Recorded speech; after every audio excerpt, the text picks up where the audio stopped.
Siya po si Police Officer Balahadya. Bakit sangkot ba siya sa kidnapping? Posible po, ma'am. Katagal nang may record to sa amin. Ang susunod na programa ay rated PG.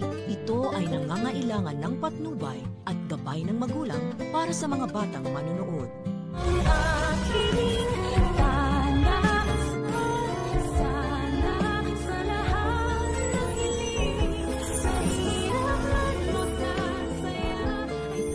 Kahihiyan talaga sa imahe ng mga kapulisan itong si Police Officer Balahadya pagkat legit nga naman na napakahalang ng kaluluwa nito. Matapos niya kasing walang awang patayin ang kapwa niyang pulis na si Vasquez ay ngayon naman ay pinag-iinteresan niya na si Lolo Pepe. At wiran niya nga kasi na nakuha naman na daw nila ang gusto nila na 100 million pesos ransom money mula sa mga tanyag. At kung patuloy pa rin naman daw nila itong bibihagin at itatago ay wala naman na silang mapapala. Kaya suggestion niya nga kay Moira na tapusin niya na daw kaya itong si Lolo Pepe. Sagot naman ni Moira na matagal niya na nga daw gustong patayin itong matanda. Ngunit lagi lang siyang pinipigilan ni Zoe dahil kahit papano ay napalapit na rin ang doktora sa lolo niya. Nakaisip na naman ng evil plan itong si Balahadya at sinabi kay Moira na ano daw kaya kung pauwiin niya muna ang anak niya at habang wala nga ito tsaka nila isa sa katuparan ang plano nila na pagtapos sa buhay nito para naman pati ang nalalaman nitong katotohanan ay maibaon na rin sa hukay kasama niya. Pero lingid sa kaalaman nila na nakikinig pala si Zoe sa pinag-uusapan nila